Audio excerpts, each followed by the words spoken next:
Hi everyone, welcome to HubShots episode 311. This episode is about efficiency in HubSpot. Efficiency in your marketing, sales, and service, and even your data.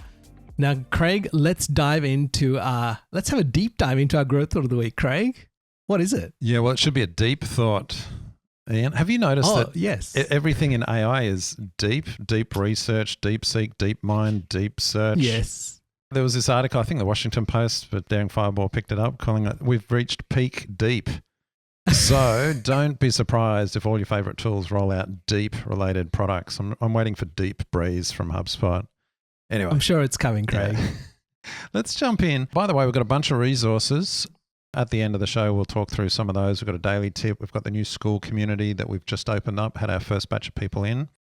And of course, the framework. More on that later in the show. But here's a question I've been getting a little bit lately. I don't know why it's just sort of turned up lately, but people saying, "Oh, I've heard you can build your website on HubSpot." I'm like, yes, that's true. Definitely can. Should I build my website on HubSpot? So it's a good question. And by the way, it sounds like I'm kind of joking about people asking this because HubSpot's had a website builder for, a decade now. It's not new, but I think HubSpot and in fact ourselves as an agency have done a bad job at promoting that and letting people know. Everyone knows about HubSpot's marketing and sales tools. They don't really know about the website side of thing. Anyway, I wanted to call back to the episode that we did last year on Content Hub when they did the rebranding. And we covered the question there pretty thoroughly, but I'll just quickly recap because I think there's a lot of big reasons for considering HubSpot. And as you and we have done in our own agencies, Ian, we used to build lots of WordPress websites and now we're exclusively on HubSpot. We moved probably 3 years ago. You're probably similar time frame. No more WordPress websites. Everything's built on HubSpot, including the HubShots site, our agency sites, etc. Why did we do that? Lots of big reasons. No hosting and caching hassles, no plugins that you got to pay for and then, repurchase every year. No security issues. I've never had a security issue with HubSpot, I've got to say. And just so many things are built in. Forms, cookie management. Most people don't know there's a full cookie management tool, all in HubSpot. Redirects all handled, staging's all handled. If you've got Pro, smart content, A/B testing, CTAs, all built in. So lots of those things require plugins in WordPress. There's lots of great themes, which of course WordPress has as well, but you can get started. It's come a long way. And plus there's lots of really simple things as well, tiny things like how do you integrate Google Tag Manager into HubSpot, Ian? You just go to the settings and you put your tag ID in. That's all you need to do. No plugins, no trying to work it out. It's so easy. So then the question is, should I build my my website on HubSpot? And the answer is, it depends. And so that's a combination of your requirements. I think sales and marketing websites, it's almost a no-brainer. Build them on HubSpot. But once you've got e-commerce or you've got LMS considerations or some kind of complex integration points, then you've really got to think it through. And also available resources. If you've got lots of WordPress resources in your business, then don't move away from WordPress. It's probably still a fit. But if you're like most marketing managers, time poor, limited resources, outsourcing most of it, using HubSpot, then you should really be thinking about it. Moving your website or websites over to HubSpot. Like, that's my thoughts. I think you'd probably agree with most of that. But yeah, firstly, you agree? Anything to add to that, Ian? No, I agree, Craig, because I think speed to market, that's my biggest thing. Like when I talk to people, the ability to get things done, and I had a conversation with another future customer today who said they're on WordPress and it's grown, it's bloated, and he doesn't know where to start. And I was like, oh, okay. And he goes, I just want to scrap it and start again. And so I think in HubSpot, you can manage all that really well. And there's a lot of these things in HubSpot that helps you manage it well. The other thing is, I'm just trying to think back. The other day, I had another conversation. Oh, that's right. We were trying to add a shop to a store that's in WordPress, right? Only to discover it's built on the 2017 theme. Now, this website was built back in, in 2025? Maybe 2023? I was like, hang on a second. And so like the code and everything. And so we've ended up in a bit of a pickle because you've got to upgrade everything. So, and I've just spent so much time and I'm just a little bit over it at the minute. So I can definitely say HubSpot has done things very well and it just works, right? That's what you're paying for. You're paying for peace of mind. Yeah, I totally agree. I think we should probably do a webinar or cover this, Ian, because we build a lot of websites, got a lot to cover on this. There are times when you should not move to HubSpot, depending on some requirements. We'll cover that as well. So look out for that in the coming months. I think we'll do a webinar. Maybe we'll do some training in our school community around that. And just a reminder, we've got that whole episode. Links are in the show notes. Go and watch that. It was a bumper episode. And if you are listening and you're not driving or walking, actually, if you're walking, you can do this. You can stop and go and sign up for the HubShots Daily Tips. Now, when you sign up, the time you sign up, 24 hours from that point in time, you will get a daily tip every day. So make sure that you sign up and you'll expect it at that time. And just keep a lookout for it. Make sure you drag it, if you're using Gmail, drag it into your inbox so that you see the email that comes from Craig. But it's a great resource. Just do that one thing every day. Just think, do I know what to do? And do I need to do it? And I think you'll see a massive difference in a year. All right, Craig, on to our quick shots of the week. Now, there's an updated Canva integration with HubSpot, right? Now, what has been updated? Well, that's a good question. And actually, we were chatting about this in the school community. We've got a thread on it. But I asked Erica and Audrey in our design team to kind of have a look at it because we were kind of confused because there was an announcement about it. Oh, HubSpot Canva integration. We're like, hang on, wasn't that like a couple of years ago? Yes. Well, yeah. Well, they've actually just upgraded it and a version 2 but it hasn't had much. I haven't really talked about it much, which is interesting. But it's got some integration points. There's still a few gaps and things like you can't use brand kits. You can't pull your Canva brand kit. That won't appear when you're using it in HubSpot. But there are some nice things. For example, it syncs files between Canva and HubSpot files. Okay. So previously you'd be in Canva and then you go, oh, okay, I've got to download that, then upload that into files in HubSpot. That's syncing. So there's some nice things there. Still a few gaps. But yeah, look, I think it's just rolling out. I was wondering whether they're not talking about it too much because there's a few bugs. Actually, I'll just give you another example. You're in HubSpot, you pull up the Canva interface, and then you request an Instagram square design thing. It'll bring you up a portrait thing. So there's just some little bugs there. I think they're still ironing out. Perhaps by the time this episode goes out and people listening to it, it'll all be sorted. And we'll put out a little bit of a blog post or update on that in the next week or two. Actually, Craig, do they show you in your notifications if apps are out of date? I think they do. What do you mean? Which apps are out of date? Okay, I can see. It does get highlighted, in your connected apps.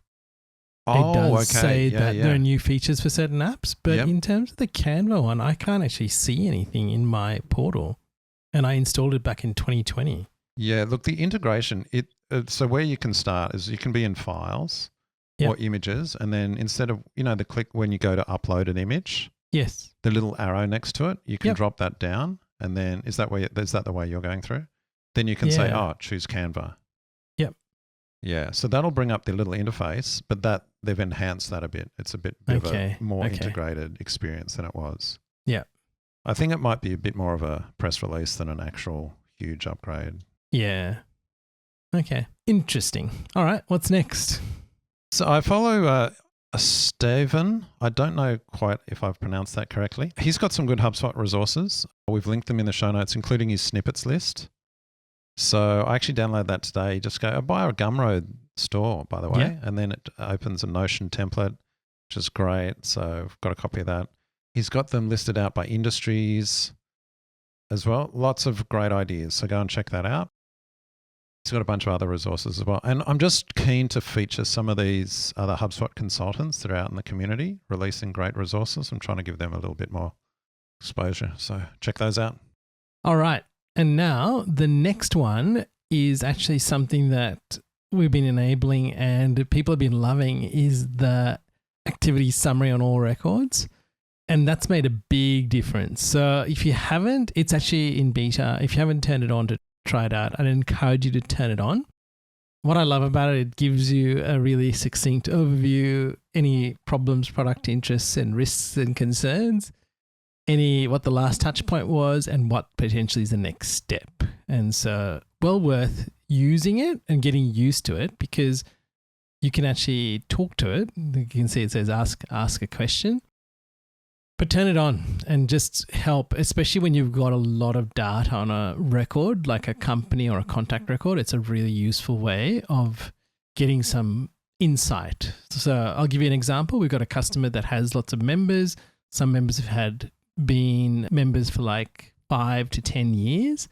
And when they're looking at the company as a whole, they're trying to understand, okay, what's my activity or what's our engagement with this company? And so this activity summary is a really good way of demonstrating what that activity is without having to scroll through years of things. Well worth using. I agree. Great little summary. I've noticed it's not always correct though. Yes. So I've noticed it saying, next step, so-and-so, who's no longer in our company, should reach out and follow up their email from last week. It's like, no, they didn't send that email last week or someone else. So it looks at all the activity that's happened, but it sometimes mixes up who's done what. So that's a little bit of a gripe, but overall, I actually think this is really good value. Yeah. Now, they've got a little close button there. Is that new, Ian? It possibly is, Craig. Yeah, because this used to take up so much real estate. I was like, how do you get rid of this thing? Like, it's great, but I don't want to see it. But there's a little close button. I don't know if it was always there and I just missed it, or it's new, but that's super handy.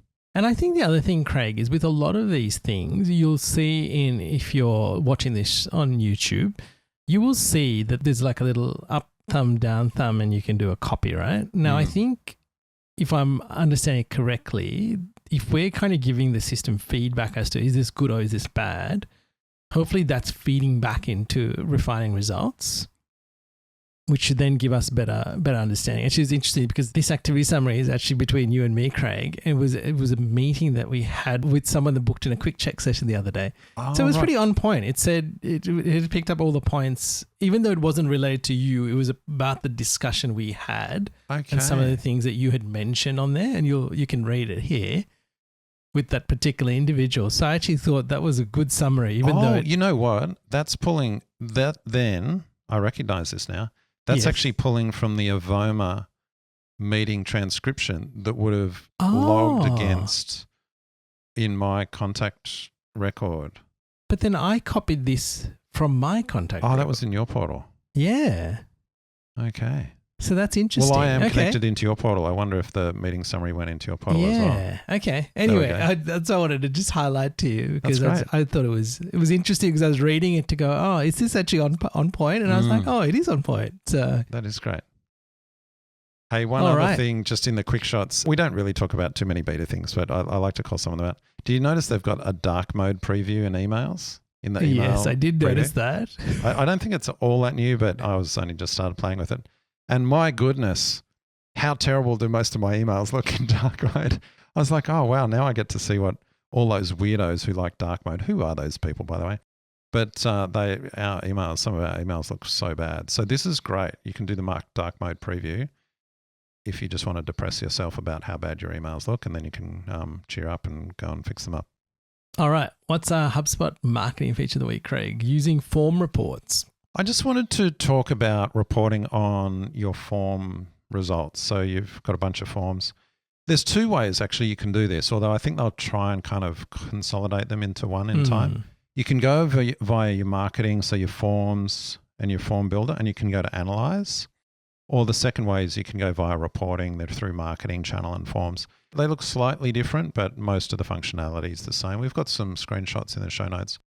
But they're actually quite good because you can see things such as views to the submissions. So that's a conversion rate in a sense, how many people submitted it.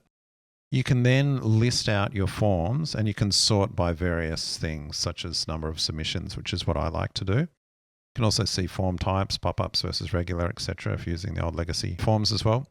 So both of them are pretty similar. One thing though, if you analyze via forms, the actual submissions bar reporting is actually a nice bar chart. It's almost like a bar chart you can see, whereas through the reporting one, it's just numbers. These are minor quibbles or minor differences, between them. But the thing I wanted to highlight, why I think this is so valuable, is when you list out your forms and you can look at conversion rates, you can see very easily just by the number of views and then the submissions. Like we've got one that just converts at 62%. Yep. And so that's working really well. And then we've got another that's a pop-up that has by far the most views and has a tiny conversion rate. So what's the benefit of this? You can very quickly test those claims when people say, oh, having a pop-up is such a high conversion rate. You know, you see these marketing blogs and they say, why you got this horrible newsletter pop-up thing that just takes over the screen? And they'll say, well, we hate it too, but they just convert so well. And I'm like, do they? Because we've tested it and they don't. They used to, but they don't anymore. So I think it's always good to test this. It's like, oh, so what does convert the best? A very specific form on a very specific page around a very specific offer. Great. Why is that not a surprise that a specific pain point being solved converts the best rather than some newsletter that pops up in your face? Seems obvious now that I've said it, yet often you'll see advice that's contrary to that, and it's always the case. What do we always say, Ian? Test and measure, Craig. Yep. And I think the other thing, if you go via forms, Craig, which I really liked, which we haven't actually shown on here, is they have a step completion. So it shows you what the page visits are, then what's visible on the screen, what was interacted with, and then what was submitted. It gives you a completion rate in essence, right?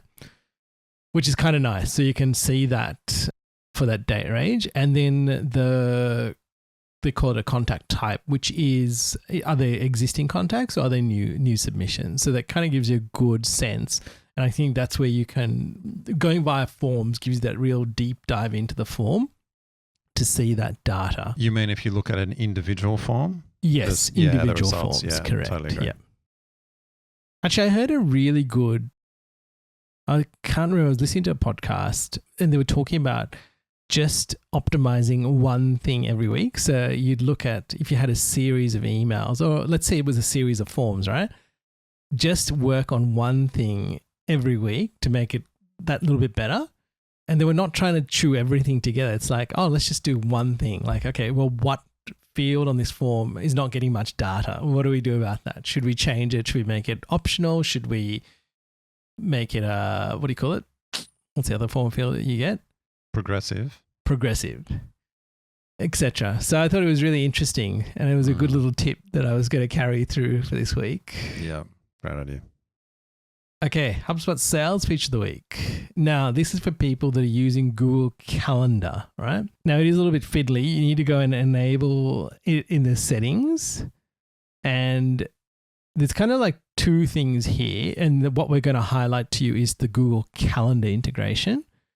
There is something else that you'll probably see in there, and this is around using the sales extension or on other websites as well.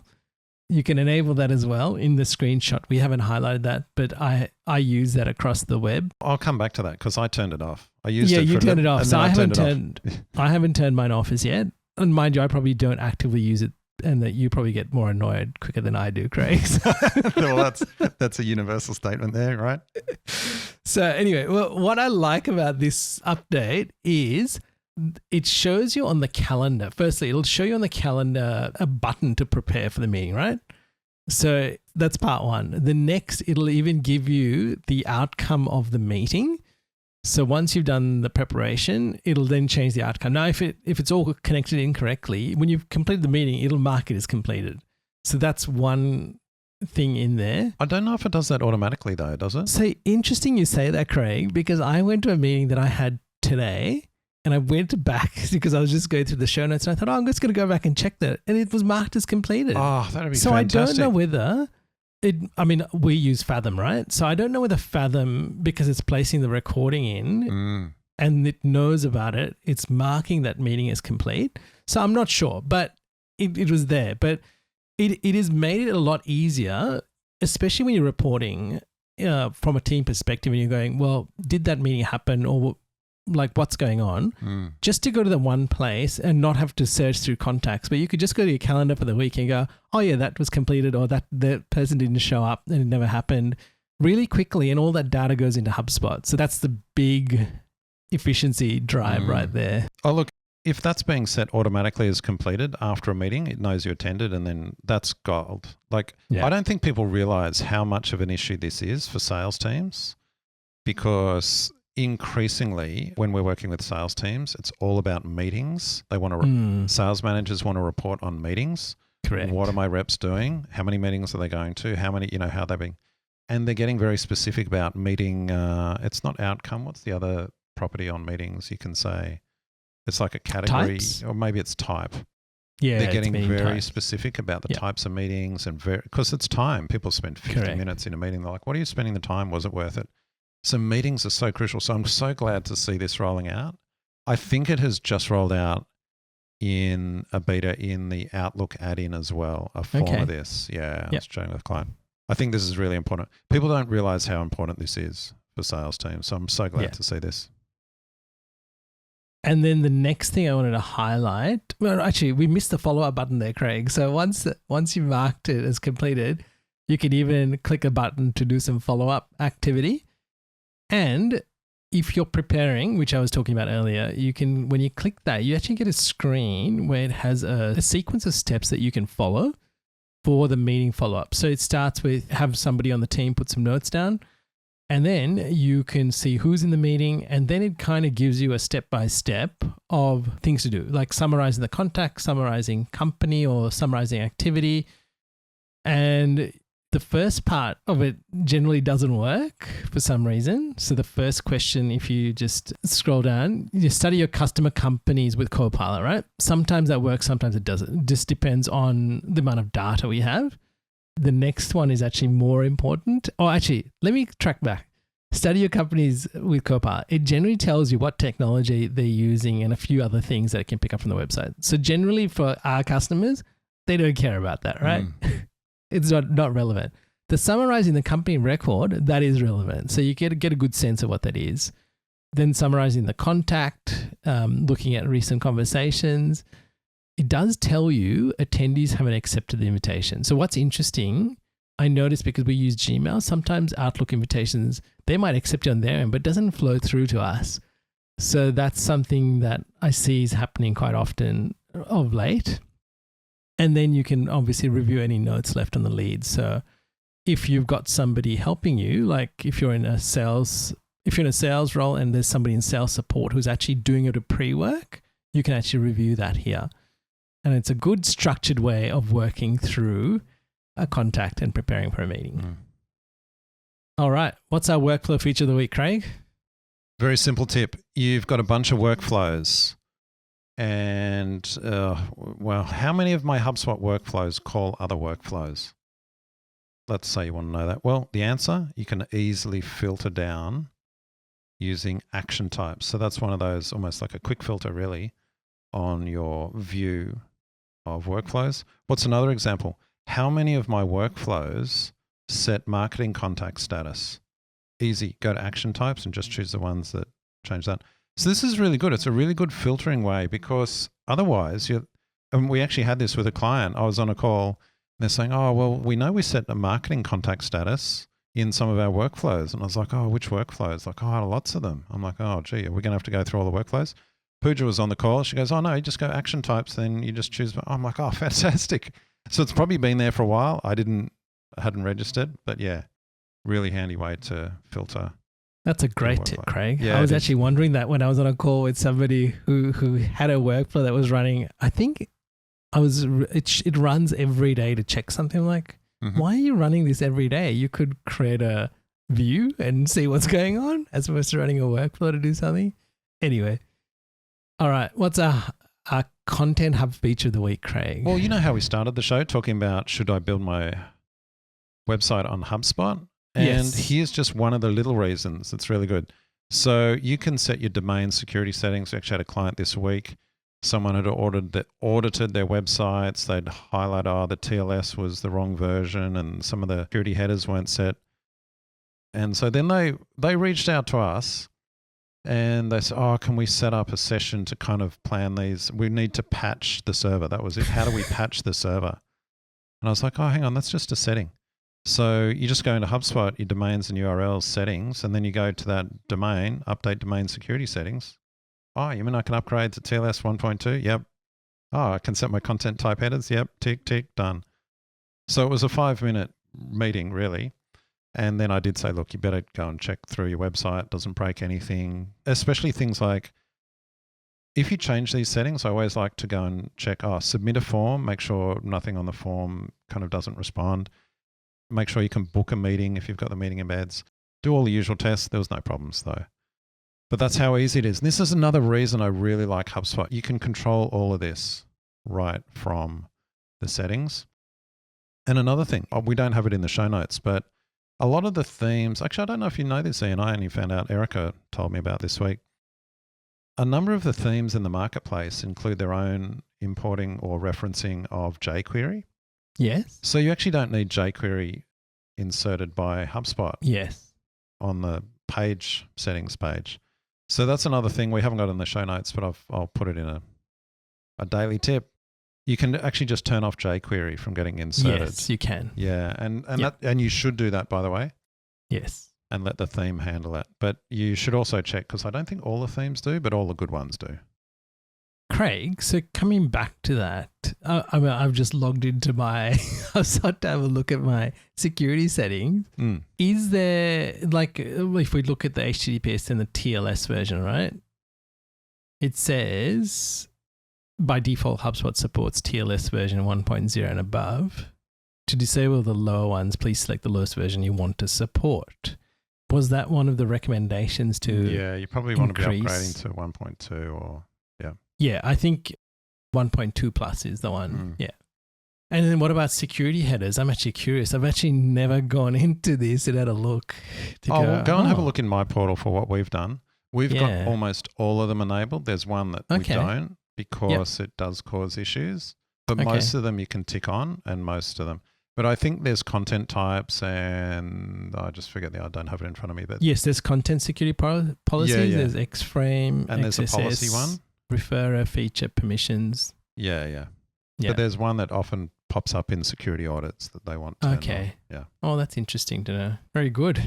All right. On to the next. Oh, it's a HubSpot service feature of the week, Craig. So as we've been shifting people over to the new help desk views, we wanted to highlight Hang on, let me stop you there, Ian. So what's your general thoughts moving from the whole inbox plus ticket pipeline over to the help desk view? What's your general thoughts so far? My general feeling so far, because we've migrated a client over who's a very heavy user of inboxes and tickets, it's actually been really good, Craig, because it's all in the one place. And it's actually helped them because as they've grown support across different regions, so it was mainly Australia, and as the team's gone to the UK, the US, Canada, Germany, you will see it's actually been really nice because it's all in the one place. People see things really easily.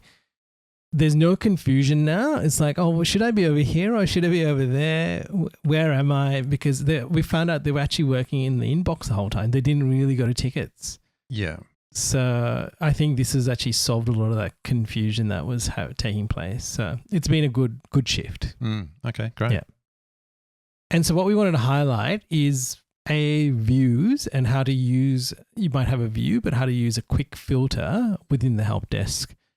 And it's not readily apparent, but there are these 3 little bars that pops down and then gives you the quick views. And just like on lots of views now, what ends up happening is you can add other properties that you can quick select to do the quick filters. So that's another little tip that is really good. Now, but here's the gotcha. And this happened to a customer of ours.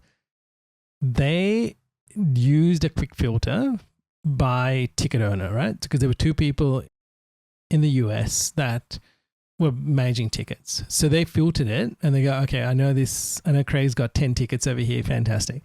It changed the numbers of how many tickets with that quick filter on. They then went to another country's inbox to see, and then they came back and they're like, hang on, I'm not seeing all the tickets, but I can see that there are all of these other tickets. If you look at all the open ones or I think I shared my screen. They're like, hang on, why have you got 20, but I can only see 8? And then I realized that they had a quick filter on, which they didn't realize was actually on. So just be aware that check your quick filters and clear them if you need to, so you don't get caught out. Right. So I'll just check I understand. You've got the views that you've set up down the left-hand Yes. side. You click on a view. Okay, by default, you might see 18. But then they've gone into quick filters within that view and set some of the quick filters. Correct. And then they've clicked off to another view.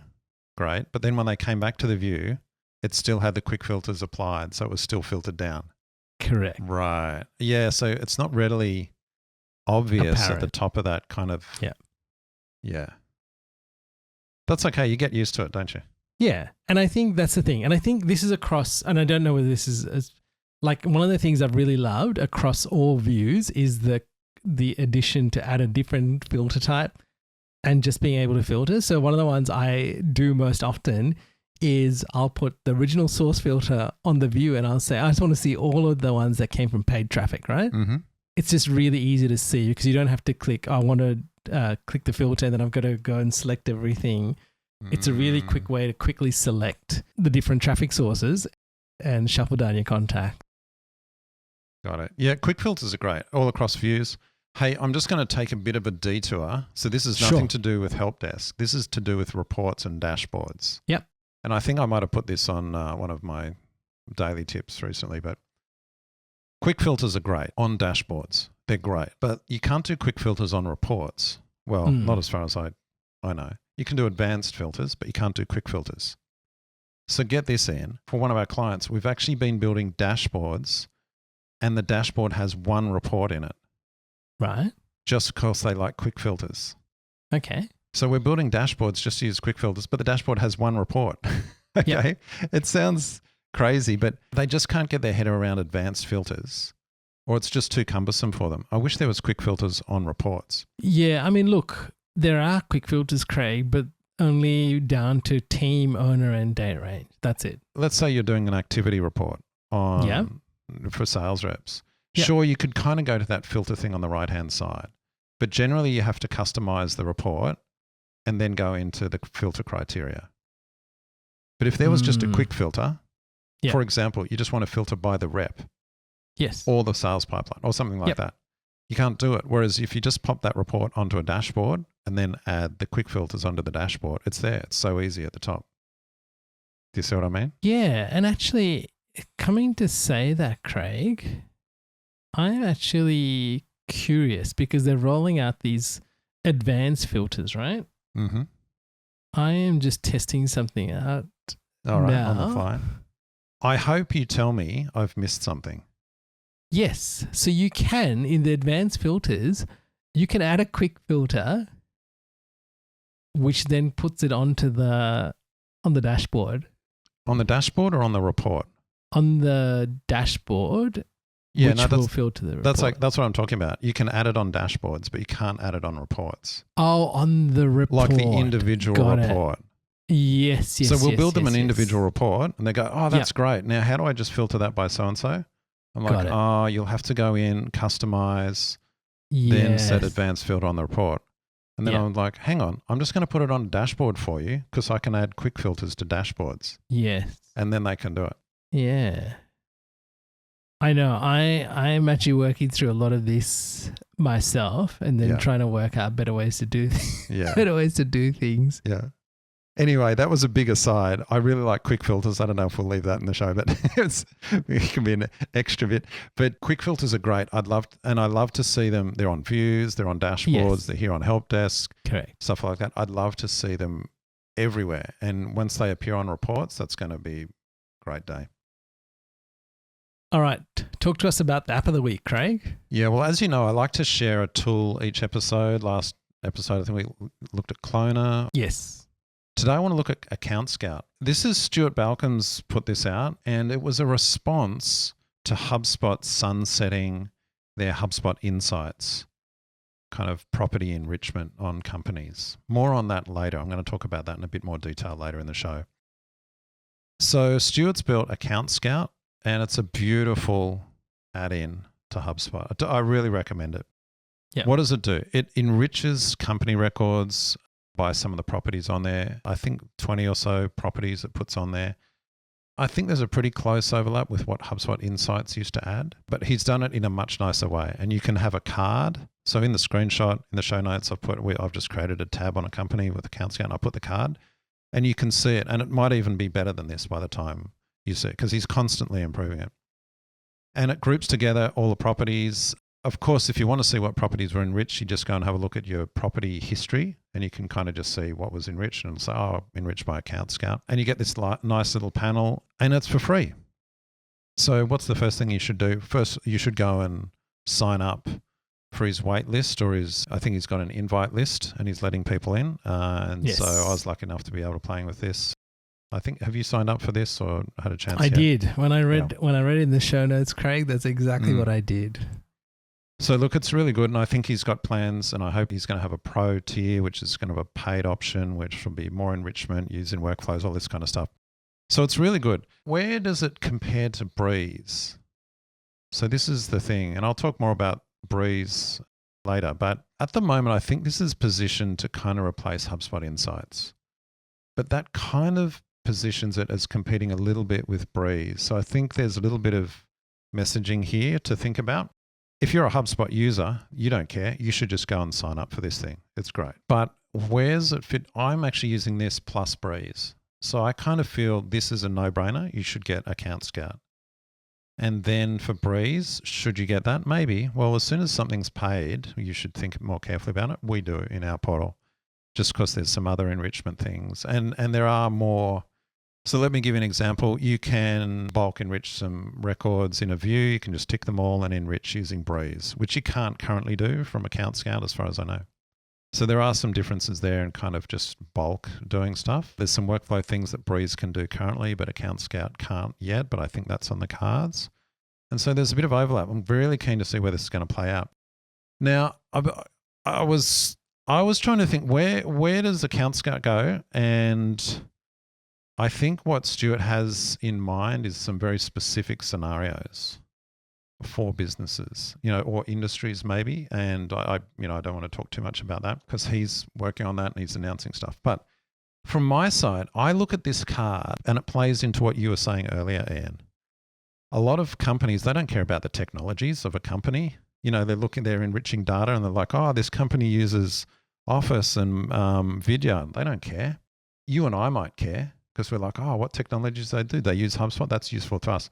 For most companies, it's not.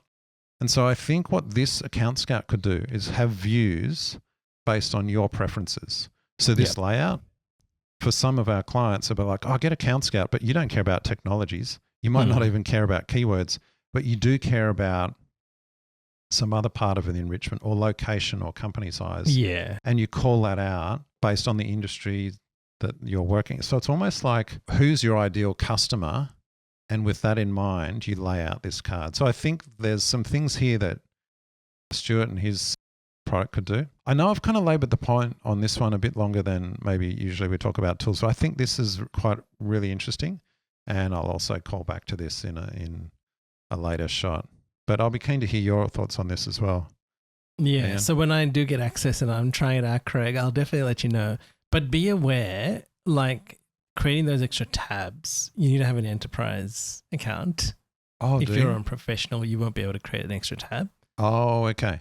Well, you can just put it on your overview then. Correct. You could stick it on the overview for definitely. So just call. be aware of that. You might be listening to the show and you'll go, oh, hang on, I can't do that. So just understand it's still available. It's still a great thing to add and to try out. So would definitely encourage you to do that. Mm. And Craig, this is me testing on the fly as you're talking. Nice.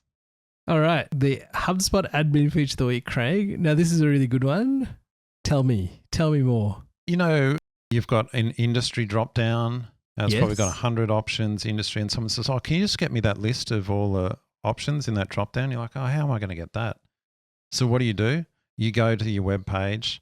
You click that drop down, you somehow try and select that drop down, and then you try and copy all the entries in it. Then you paste it into a spreadsheet to try and clean it up. Anyway, forget all that. You just go into the property in HubSpot. You just edit that property, field type, and you copy option labels. I've got it in the show notes. It's pretty easy. That'll copy it all, free text, and you can then paste it wherever you need it. So that's really handy. Now, is this new? No, I'm sure it's been there for ages. It's just these little things. And so, yeah, the next time someone says, can you send me that list of options in our industry dropdown? Sure, no worries. It works on any kind of dropdown. And also, it doesn't have to be dropdown. It can be a checkbox list as well. Just gets all the labels. So this is one way to get data out of HubSpot, right? That you have. But let me give you another scenario. And this is probably creating a dropdown or some sort of field inside HubSpot, right? Mm-hmm. We've got a customer that builds a lot of, let me say, the ideal customer base is based in a particular part of Sydney, right? So they know, like, say, Northern Beaches, for example. They were like, how do I find these postcodes where these people live, right? So they're like, oh, I need to go away and do this. I did a quick search. Someone had written a blog post about it. I found part of those postcodes, right? So I found Northern Beaches, but then I want everybody on the North Shore, right? I couldn't find the postcodes. So what I essentially did, I asked ChatGPT to give me all the postcodes for North Shore, which is where part you live in, right? Yep. So it did. And then I said, oh, for the postcodes, can you tell me what suburbs that was? And so instead of them taking and going and doing research and taking 2+ hours to do it, I think we did it in a whole of like 2 minutes. And then I used that list and I got the list formatted so I could cut and paste it into a property where they could select their postcode. Ah, right. So you're going back the other way. You're getting data back the other way.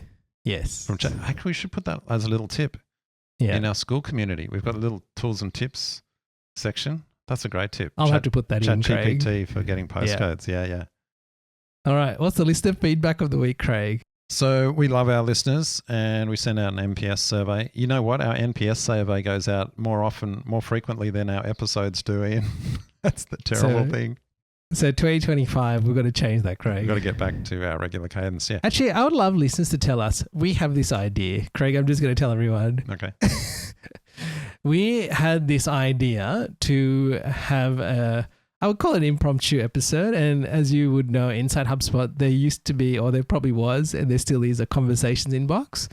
And so we were planning to have an episode, which was supposed to be an impromptu conversation between Craig and myself, called the conversations inbox that we're going to have. So if you'd love to hear that, please message me on LinkedIn or reply to the Craig's daily email and let us know. This was going to be a live stream though, right? Where we took questions from people. Yeah. Yeah. They just kind of join, ask a question. We just talk off the cuff. That's right. Which I'm never So the conversations inbox is coming. If you'd love that, let us know. That would be good.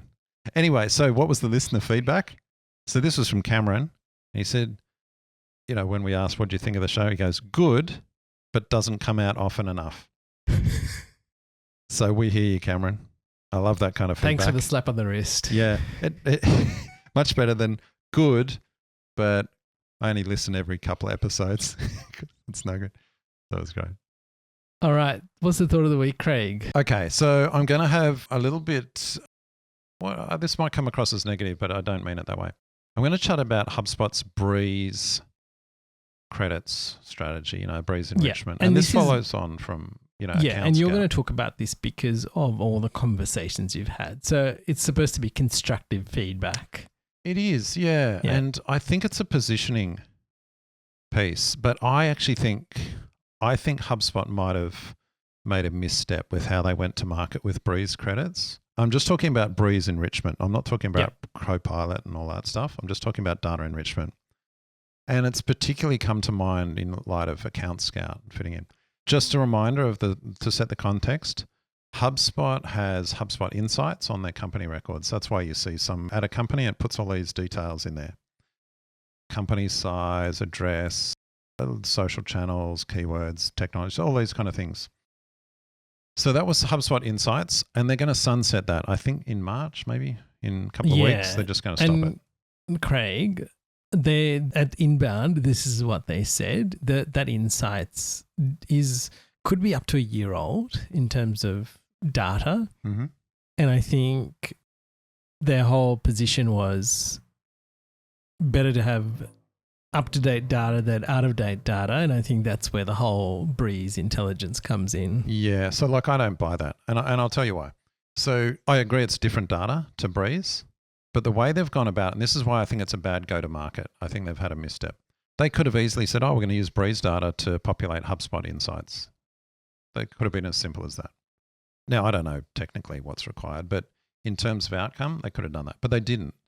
Instead, they're saying we're going to sunset insights, so that won't be populated anymore. But they're not going to replace it with anything. Instead, if you want that data, you've got to use Breeze credits to enrich the data. So the perception in people's minds is, oh, HubSpot is killing HubSpot Insights, which was free, so they can charge me, force me to buy Breeze credits. Okay, so you and I know it's a much more complex story, but that's the perception. People are like, oh, Breeze credits, they've just killed something to force me to pay for it. So it's a bad look. So that's the first issue. I think that was a bit of a misstep. Because imagine, here's the difference. Now, I'm a big fan of companies charging. I'm not always saying, oh, I want everything for free. But in this case, what I think HubSpot should have done is made Breeze free for everyone on starter or above.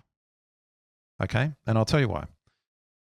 They've got all this data, but imagine there's so many data products out there. Imagine they just said, oh, HubSpot, we've got all this Breeze data. What was it? 200 million companies or records or things they've got. If you've got HubSpot starter or above, you get it all for free. Enriched data. What a differentiator in the market that would be. Who could possibly compete? Think of all the other CRMs out there. No one could compete with that. Yeah. And so then you're like, oh, well, everyone should just be on HubSpot. So I know it's easy for me to say and everyone to say, oh, they should have made it free. But in this case, I think they should have. Because what's happened now, second, you've actually got people like Stuart coming in with AccountScout to fill a gap, a perceived gap in people's minds. And others will as well. So with charging for Breeze credits, you've actually created more competitors for you. Whereas before, if you just rolled it out to everyone on starter, you could have said, oh, everyone gets it. You reduce competitors. That's what I think would have happened. That's kind of the two things. There's a bad look because, first of all, perception, oh, you're killing insights and to force me to pay. Second, it could have been a differentiator out there. And third, I think they're going to have to roll it back in time. You remember when they first launched reporting in HubSpot? If those of you who've been using HubSpot for years will remember, they rolled out reporting. Well, it wasn't part of the product. You had to pay it for an add-on. Correct. And there is still some of that legacy in there, right? But by and large, especially if you're pro and above, you've got so much reporting and dashboards. It's all part of it. You don't pay for it, essentially. That's not entirely true. But by and large, that's the perception. You get reporting, as you should. And you remember back on the Hubcast, they were just like, why are they charging for reporting and why? And I totally agree. And that took them ages to roll that back. There, though, they didn't have competitors coming in to fill the gap. Well, there was no gap. They were adding, here, there's a gap. Okay, so that's kind of the third thing. But then here's the final thing. I actually think when they do roll it back, because they could, just by pricing leverage they just suddenly go, oh, you know what? We're actually going to make it free now. All these third-party apps that are going to fill in, like AccountScout and others, in the marketplace and elsewhere, they'll suddenly be killed. Of course, HubSpot will essentially be Sherlocking them by bringing back in and rolling that. In a time when they're trying to increase their marketplace and people adopting it and building stuff, if they roll it back, they'll basically kill these people that built stuff in their marketplace. So all in all, I think that the way they've rolled this out, gone to market, has been a misstep. That's kind of my feeling, and I feel the perception when we're chatting with people. They're like, oh, why should I get Breeze credits? What? And there's a negative response to it. I don't know how anecdotally I'm hearing it's not going particularly well in terms of sales, but I don't have proper information on that. But that's my little rant. And so then I'm thinking, well, how do we go about this? But look, I'll pause for a second then. What's your thoughts, Ian? Have I been unfair there, or interested in your perspective? No, I don't think you're unfair, and you're voicing you're voicing what you're hearing when you're talking to people, right? And also, like when we were talking earlier, I feel that there are some things that is very unknown, and especially when you're asking someone to pay for something that they can't see. Like when you use free CRM, you get the idea of how the thing works, right? It's not like half the data is missing or no data is in there. You're like, what am I getting? Like, how does it track anything? You know, it's just the same as I would liken it to in the free version. Is it free? Free version. You know, you can track 200 emails a month. You know, you get to see how it works and then it grays out the rest. Okay, fair enough. I'm not paying for this. I still get a sense of how it works. That's a good I see people opening. I see people clicking on links. Oh, that's really useful. I'm happy to pay the money for some of that stuff. I think with Breeze, you're not getting any of that. You actually don't know what you're getting. Like with the enrichment tool, yes, it can tell you what percentage is going to be enriched and again, as I was talking to you earlier, it's with our customers, especially being in Australia, you know, on a company level, yes, it can enrich some stuff. But on a contact level, most of the times I run between 20 and 0% of enrichment. And I'm like, this is not worth it, right? And then you talk about, let's use that with the form shortening with enrichment. If already I can only enrich between 0 and 20% of my contact data, is it going to make a difference on the forms? Probably not.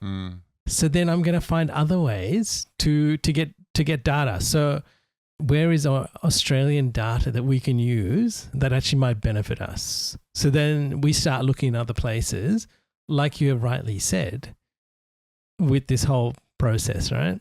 Now, I guess that there are some, like when I've looked at Breeze Enrichment before, yes, I think the tool is good because it gives you a sense of what's available, which I think is absolutely necessary. Do you know what it is? Not really. And sometimes you almost like, you kind of want to feel, hey, I'd just love to have somewhat of a try to see if this works.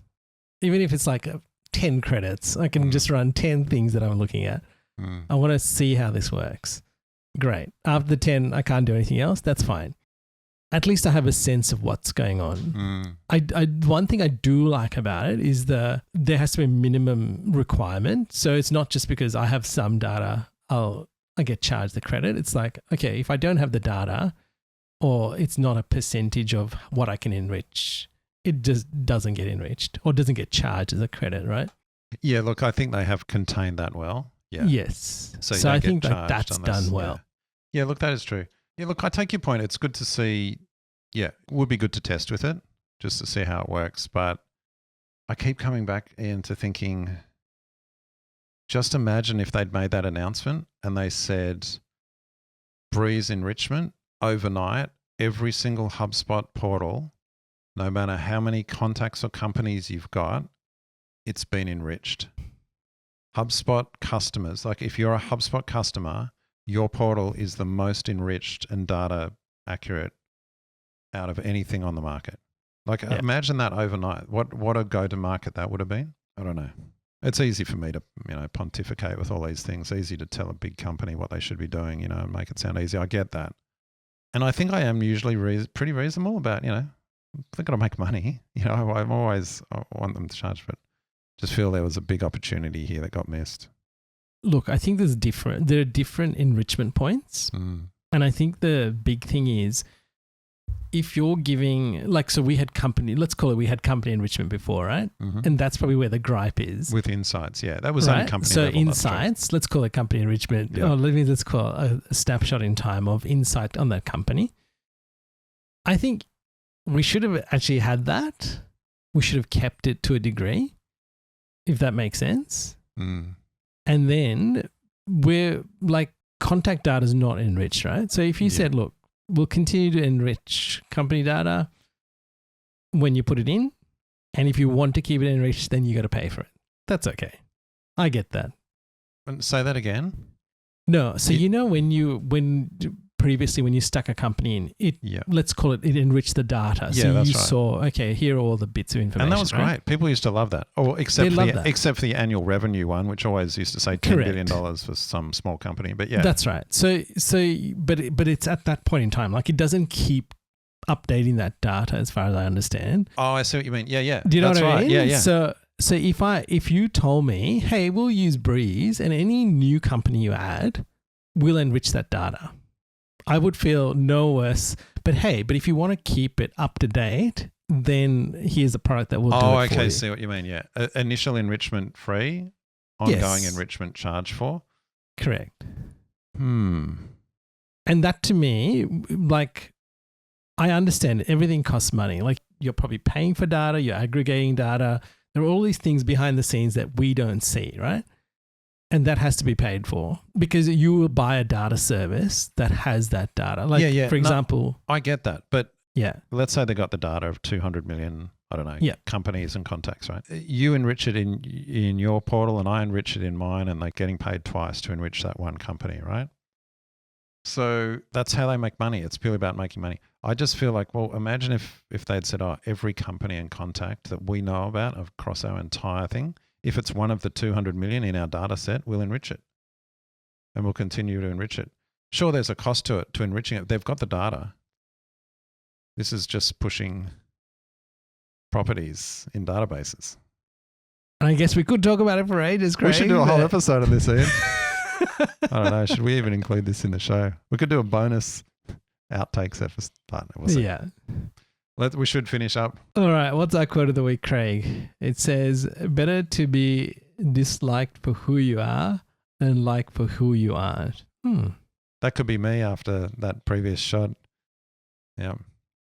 Yeah. And look, I think with all of these things, Craig, we have discussions about things, right? We want it to be constructive.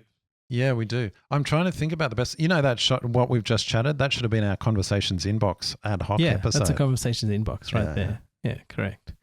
Maybe we should cut that out as the conversations inbox. But like we are experiencing and using HubSpot in the real world, right? Yeah. This is the big thing for us. Like we're having customer conversations day in, day out. We're enabling beta features. We're trying them out. We are playing with them.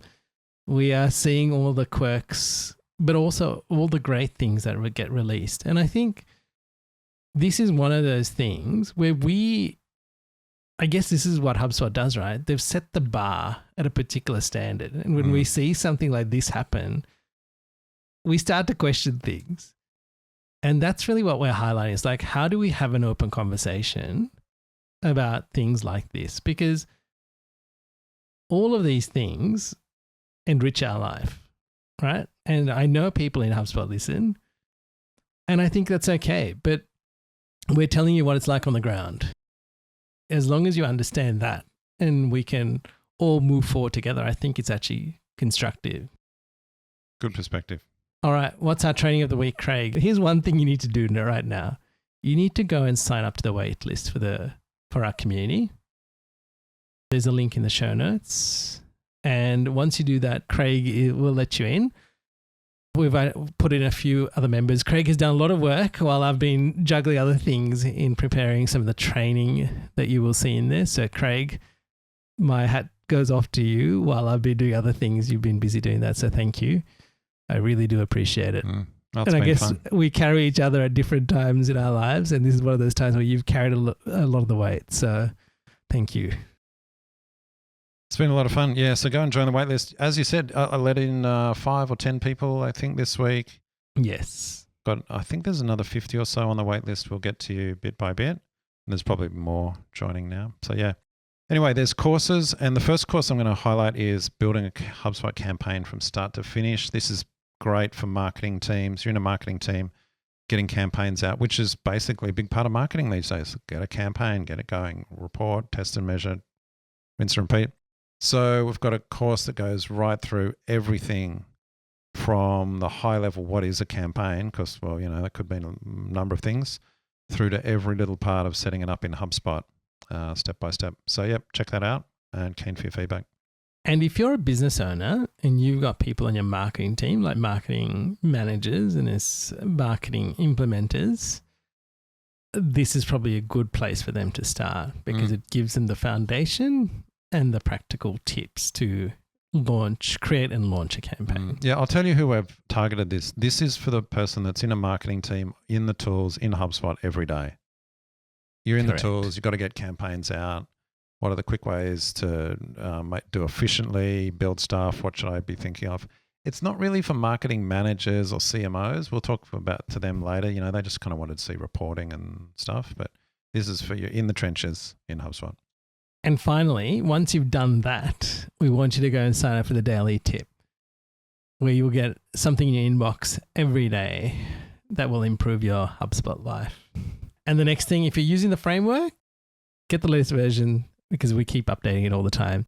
and we keep using it.